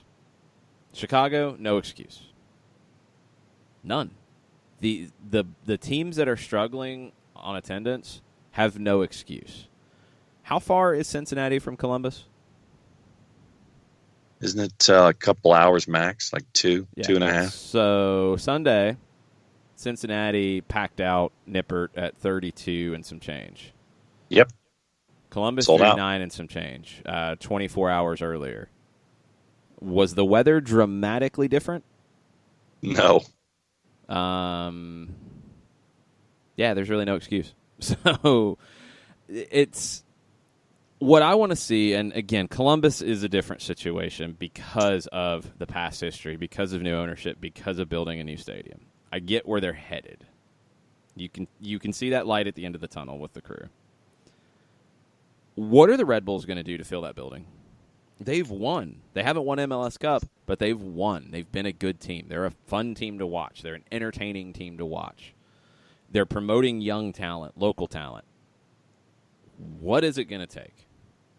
I don't know. I don't know if it's poor marketing. I don't know if it's poor media relations. I don't know. You're not getting any media coverage in the New York market. Well, virtually none. But then why? And you have to. There's two things to this, because I see all the excuses posted out there that, well, you just don't get coverage. Okay, why aren't you getting coverage? Are you doing anything to change that? That's what I want to know. Because the same people who make that excuse about, well, nobody's covering it in New York, so you can't expect to draw. Did anybody think you'd have coverage in Atlanta? I seem to remember a lot of hot takes about nobody's going to cover soccer in Atlanta. It's not going to happen. Well, it has. Nobody's going to care about soccer in Atlanta. Well, it has. Well, just wait till college football starts, then nobody's going to come out. Well, they did. Well, just wait till the Braves are really good and then nobody's going to come out. Well, they did. So you can make excuses on one side, but then they get blown out of the water. Now in New York, why are you not getting coverage? Figure that out, and then what are you going to do about it? Throwing your hands up and saying, well, it just is what it is, that's unacceptable. Chicago, it's unacceptable. You can't give me the excuses that are tired and old and then look at what's happening in Atlanta, in Cincinnati. Look at USL championship squads that are brand new, that are packing places out. Birmingham's packing their building out. Memphis packing their building out. New Mexico packing their building out. It's not, the excuses have to stop, and what clubs have to do is they have to look at themselves. They have to look in the mirror and say, something is not working. What can we do differently? Because saying, well, we're in New York, it's not going to happen, that's not good enough anymore. For me, looking at New York and Chicago, two of your top three media markets. For the Red Bulls, you have a team playing in Harrison, New Jersey. For the Fire, you're playing in Bridgeview. What that means to me is that the team itself, because of the proximity to the market, the team has to come up with ways to put media materials out there and make it accessible so you will get coverage if the television stations and the sports networks can't make that hour drive out to where you are, or however, whatever the proximity is from station to stadium. For me, you want coverage. Sometimes you have to make your own. And that way you're making yourself accessible. Even if you have to provide the materials to sit there and say, hey, here's what's going on. Yes, we're good. No, you can't make it. But here Here's some practice video. Here's some interviews that you guys can use in whatever form you can to get yourself out there so folks can actually see what's going on. Meet the television stations halfway. Meet the coverage halfway. If you're in a proximity problem, that to me is at least the first step in this process. That would seem to be a no-brainer. If you're not getting the TV and media out there, what do? You go to them. And in today's world, it's pretty easy to go to them. It's really simple. Because, hey, we've uploaded some practice video. Hey, we've uploaded some sound from today's practice, and here's what the guys are saying as they're getting ready for X match or whatever. Hey, put yourself out there. Here's our training notes, and I'm going to give you a call if you have any questions, and we can talk through it. Whatever you need. That's kind of what you have to do if you're just putting stuff out there and you're not getting the response. Like, why is it okay to just throw your hands up and say, well, that's just what it is? I don't understand, John. Give the market a reason to show what's going on with you. If you're putting out a winning product, you shouldn't be in a position where you throw up your hands and go, well, don't know why people aren't coming. I can tell you why people aren't coming, because you're an hour away from your fan base. Or you're just not marketing yourself properly when it comes to a winning product. You're not putting enough effort out there to do it. Yeah, I think those are two different things in these situations. Agreed. So Chicago's a bad team for a long time. I get why they're not drawing in that regard. The Bridgeview thing, honestly, I'm going to push back on you, because go back to the Cuauhtemoc Blanco days when the Fire were good and interesting. They were filling Bridgeview. No doubt. They were. It's not easy because you're further out and you've got issues with it. But, yes, that's true. Frisco and Dallas, you've got issues because you're far out. You've had good teams. That's a problem. Red Bulls, you obviously have had good teams. You're not filling it. You're in Jersey. You're not in New York proper. That's a problem and an opportunity, because you have the Jersey side of things that you can be very Jersey, but you're not really embracing that side of it. There's a fan base right there for you that you can draw from that you're not working hard enough to engage with. These are things that the idea of this is hard, we're doing the best we can. Come on. Not anymore. Not when – I mean, let me get very technical before we go to a break here with you. So – you are let's go with FC Dallas because of their situation. They're a little more in the middle of the Chicago with a bad team far out of the metro, and the Red Bulls with a good team in a kind of unique situation with not the New York metro, but you have Jersey you can draw from. Let's go with Dallas. All right. How hard is it at a club level to, after training, shoot some stand-ups, upload video to a server, and provide access to it to all of the Dallas Metro TV, radio, newspaper services? Like, how difficult is that technically? It's as hard as you want to make it. These days, it's not that difficult. You need a backdrop. I mean, you don't even necessarily need a backdrop, but it's nice. Put the state. You're at the practice field. You're at the stadium. You put them on the pitch. So you've got, so you don't even need that. So at a minimum, you need a camera, you need a mic. That's it? A server? I mean, is that what we're talking about here? Is that it? I mean, well, what did we do to get video out of Costa Rica? This is what I'm getting to. How did you get material from Costa Rica to Fox 5? How did you do that? Shot it in HD video on something referred to as a phone, uploaded it to our YouTube channel, and then Fox 5 pulled the video from the YouTube channel and used it in their sportscasts. Well, there you go. So FC Dallas, Chicago, New York Red Bulls, whoever else, if you have questions about how to do that, contact OSG Nelson, and he will help you through it. Because if you're not getting the TV stations out, take it to them. Give them what they need. Give the newspapers what they need. Give the blogs what they need. Give the radio stations what they need. Help them cover the team more effectively, and that will affect it. But also engage with your local community. And I don't think the clubs who are not drawing well, I think a lot of it comes right back to that. So yeah, no more hall passes on it.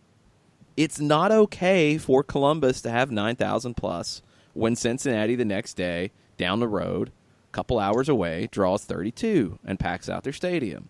It's not okay for the Fire to have a Saturday afternoon game look half empty and probably drew less than it was actually announced. It's not okay for the Red Bulls coming off of a Supporter Shield win to not have a better crowd. It's not okay for Dallas to have some of the bad crowds that they have. It's not okay. And if whatever is not working, change it. Because just saying, well, soccer's hard. It's hard in our situation. Yes, and like, come on, let's do better because others are. And that's the biggest issue here is be proactive instead of reactive in the situation, or just inactive. Yeah, I mean, and that's what I come back to is you can't say that it can't be done because Atlanta's doing it, Seattle's done it for a while, Portland's done it, Cincinnati's done it, and they've all done it in different ways. Toronto's done it. There's plenty of success stories in this league on the attendance front and on the coverage front. Look at what's worked for them. See what you can do, what you can mimic. It's not a money thing anymore. It's not a cost thing anymore. It's being creative and getting information and getting yourself in front of people, and it just needs to happen on a bigger basis because this league is really poised to grow in some big ways, and it needs these markets that are dragging it down to change. It does. It was very sad to see some of the attendances on Saturday. Let's take a break. Let's come back. More Tuesday Thoughts right after this. As a business owner, you know that every year brings new challenges and opportunities. The success of your business demands expertise and focus. And Country Financial can help you keep that focus by helping ensure you have the right insurance protection in place to meet your goals. Jason Wright can help you create a customized insurance plan that has coverages designed just for your business. Give Jason a call at 678-568-6871 or reach him on Facebook at Jason Wright Agency. Coverages vary by state. Policies issued by Country Mutual Insurance Company, Bloomington, Illinois. Got issues with youth or high school sports? Positive Coaching Alliance can help. PCA is a national nonprofit working to transform youth and high school sports so that every child has a positive character-building youth sports experience. PCA provides live and online workshops to train double-goal coaches whose first goal is winning and whose second, more important goal is teaching life lessons through sports. PCA also has workshops for parents and high school student-athletes. For more information, please visit positivecoach.org.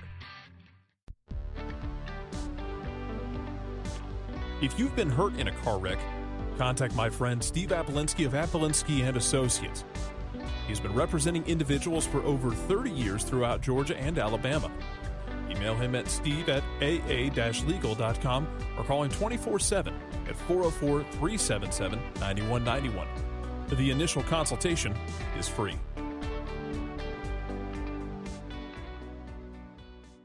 I adopted Bento in 2010 from a shelter.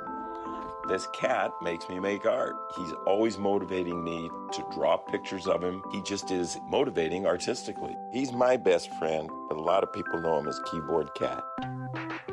Keyboard Cat, YouTube star and shelter pet. Amazing adoption stories start in shelters. Start yours today. Visit theshelterpetproject.org to find a pet near you. Brought to you by Maddie's Fund, the Humane Society of the United States, and the Ad Council.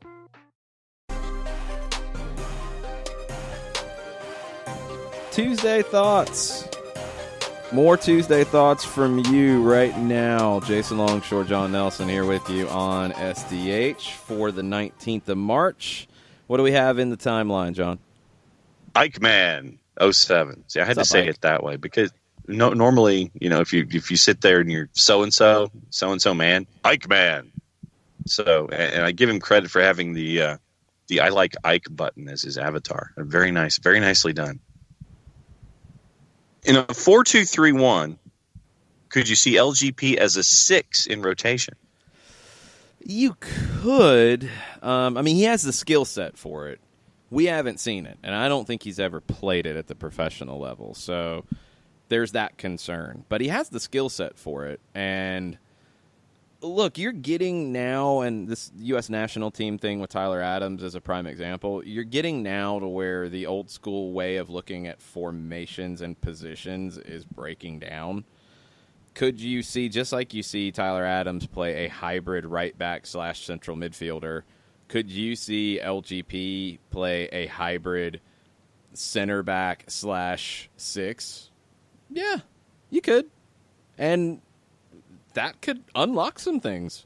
Could you play a 4-man back line of George Bello, Miles Robinson, Michael Parkhurst, and Franco Escobar with LGP in front, kind of as an old school stopper / 6, with your 2 central midfielders in front? Now, I think one thing you would need with that would be Darlington Nagbe's role would be either much more of a box-to-box than if he has like an Eric Remedi behind him, because LGP has good range, but again, we haven't really seen it. We don't know how comfortable he's going to be there. I think he would need a little more help. So Nagbe's going to be a little dropper. It would be more of a 4-2-3-1 than a 4-1-4-1.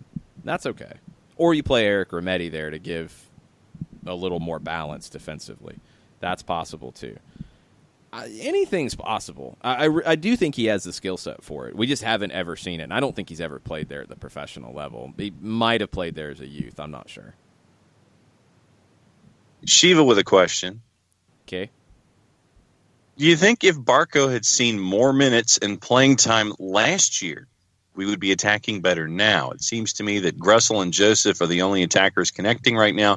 Missing Almiron in the attack right now is key. I think Barco's connecting, but yeah, I mean, I think the more time that he could have gotten, the further along he would be, but you also weren't going to get that time because of the indiscipline, according to Tata Martino. And maybe you wouldn't be getting the Barco that we're getting right now, the incredibly motivated Ezequiel Barco that we've seen in 2019, if he hadn't gone through that. So the what-if game can be a dangerous place sometimes. I think you're getting a lot out of Barco now. I think there's more to come. I agree. I think Gressel and Joseph is an easy combination right now. I don't know how much of it is because of their history together or just the fact that they mesh on the field, because they meshed pretty quickly when Gressel came into this team and played out wide and wing back and right back roles. So I don't know if it would have had a dramatic change. I think you could also look at the adversity that he went through as a big driver of why you're seeing good things out of Barco right now. Dan James, whose Twitter eliminates all of his vowels, so it's DNJMS on Twitter. In hour number 1, we were talking about excitement. He says, in regard to the excitement factor under Tata, there were periods where we were boring, ponderous build-up play versus New England in New England, at home against Colorado, in Vancouver, at Houston, all the games versus DC United in 2017. Under Frank DeBoer, we've been exciting. First 10 minutes versus Monterrey at home, and then Herediano at home, and then Philadelphia when they were countering. Yeah, it happens. I mean, it's easy to think back and say that, oh, there was never anything like this before. There were plenty of things like this before. No team in any major league, since Arsenal, has gone undefeated. Yeah. It's just not easy to do. And you have your ups and downs. Atlanta's had them, too, in the past. There were questions about Tata Martino being rigid and not adjusting. There were questions about him not rotating squads. It's the life of being a manager. I mean, what DeBoer's going through here with the questions is nothing new. And I'm sure that it's probably a little bit easier for him to deal with than it was in England and in Italy. So it's okay. It's a little bit of an unfair thing when you put it in those terms that, well, it was so different before. Not because always. It was different before. But it wasn't always. So, I mean, that's the thing. It's like different coaches have different approaches and perspectives, and you kind of have to take things in their context as to what the situation is and how things were when you're discussing the Tata outcomes versus were not necessarily all that different all the time, though, and that's the Right. thing that's what I think we're getting at here is that there were times Atlanta United looked slow in build-up play. There were times that Atlanta United didn't rotate lineups. There were times that Atlanta United struggled for energy late in games. All these things happened. It's not like we've never seen any of these things before. It's different because there's a new man in charge. So I think people are looking at it as, oh, well, this has never happened, and some of it has. So it's all good. Then Will Palmer with another soccer markets question. Yes. How is the turnout for San Jose and Vancouver? Are there any bottom of the table teams that can still draw a good crowd? Well, yep, because here you go. 2018 numbers. Vancouver was 9th in the league in average attendance at 21,946. And they drew 25,000 in week 35 of the season when they were bad. San Jose was 12th in the league at 19,032 average. Their 2017 average was just slightly higher at 19,875. Vancouver 2018 was up from 2017, slightly up by about 200 in the average. So those two teams that were very bad in 2018 didn't have a significant drop-off in attendance. So 2019, after the 2018 season, Vancouver opening day drew 27,837. They've only had one home game so far.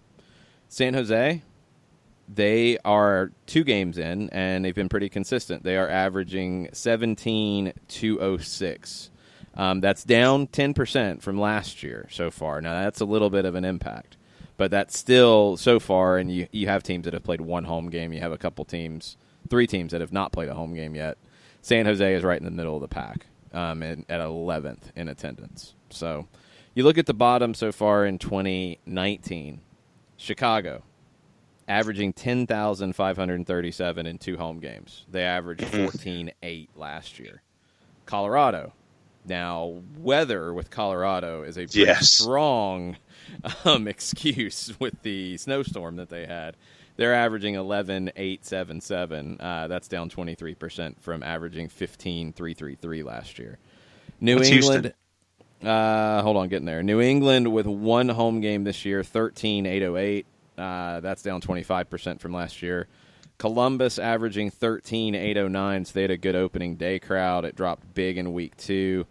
That's up from what they did last year at 12,447, and we know the situation with that 12,447. I think at the end of this season, we'll have a better sense of the baseline for Columbus going forward. Houston averaged 16,906 last year through 3 league home matches this year, 14,326. That's the one that is really confusing for me. I really don't get it because they have the downtown stadium. They have a great stadium. They have a fun team to watch. I do think there's still some residual from the just awful soccer at the end of the Dominic Kinnear era, the Owen Coyle years. Owen Coyle. Oh.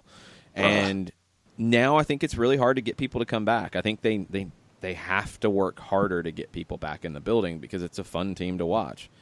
Red Bulls, 15,621 for the opener. They averaged 18,601 last year. Dallas is pretty static to last year. So is Philadelphia. DC's at 17,066 through 2. Down 3% from last year, but pretty similar. It's the teams that are struggling with attendance. The excuses are running out, and it's time to change some things up. Let's take our final break here, and we'll get into more Tuesday thoughts as we wrap up right after this. Today's show is presented by Appolinsky & Associates, personal injury lawyers with over 30 years of experience, supporters of Atlanta United, Faction, and Inter-Atlanta Youth Football Club. If you've been hurt in a wreck, contact Steve today at steve@aa-legal.com or call in 24/7 at 404-377-9191. The initial consultation is free. A ranger station. I'd like to report a bear hug. Okay. I put out my campfire and Smokey Bear hugged me. So you drowned the fire, you stirred it, drowned it again, and felt that it was cold? Uh-huh. Yeah, he's just letting you know you did good. Bear hug from Smokey Bear. Status update. I'm gonna let you go now. There are many ways to start a fire, but one sure way to put it out.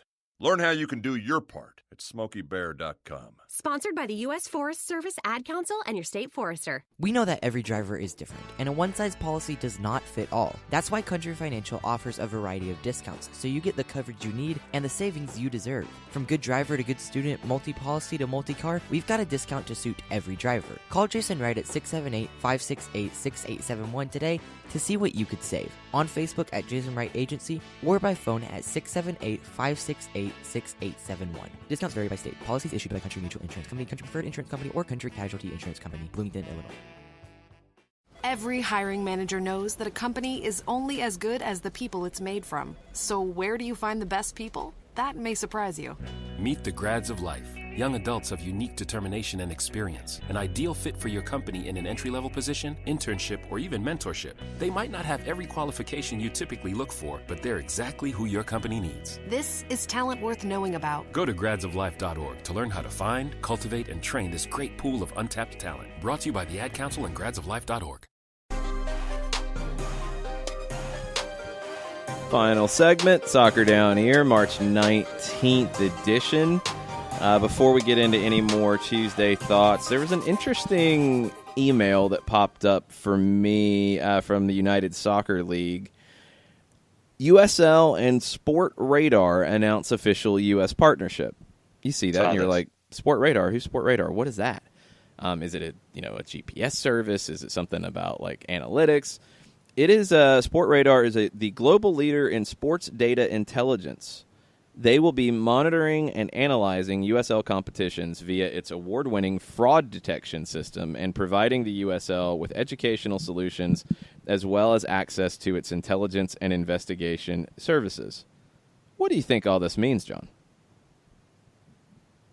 I'd love to know because you're reading this. It's easy. Is it? It's easy. Oh. Sports betting is becoming a thing, y'all. And because of MGM. Yeah, okay. Well, I mean, that's on the MLS side, but we know where things are headed with sports betting and sports gambling in the United States. It will be more widely available. When you will be able to go to the betting window in a stadium is a different question. But I think we'll see it. I think we'll see it like you do in England. I think see it overseas at some point. Yeah, I think it'll happen. This is a very smart preemptive strike for that with USL because this is the way that, as USL Senior Vice President Lizzie Seedhouse says, there's nothing more important than protecting the overall integrity of our league. We have to stay vigilant in the ways we protect our players and teams, and in the ever-changing landscape of sports betting in the United States, education for all those with access to influence the game is paramount. Yes. Smart move. And MLS will need to create a partnership like this with Sport Radar or someone else. And this is the new wave. And I think the NBA and I think MLS are going to lead the way in this regard. Both have been very open to it. They've been very outspoken about the opportunities for this and the embracing of sports gambling, sports betting, what's coming to the forefront. You have to have something like this along the way, though, so you can track and so you can study and so you can evaluate. All right, now we know Pandora's box is open. You're going to have betting on these games in a much wider way. Do you have people trying to influence outcomes? This is going to be a big part of doing that. No doubt. With all of the props that you see, for those who have just kind of casually look at how things are overseas, and especially in England. All of the prop bets that are there when it comes to, I mean, pick a betting service. There are prop bets all over the place. Who's going to score first? Who's going to get most touches? I mean, you name it, it's there.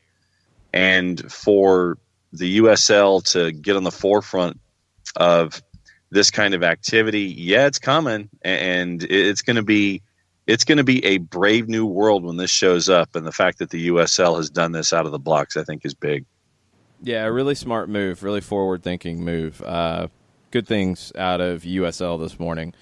What else do we have on a Tuesday Thoughts edition of the show as we head into stoppage time? Let's see.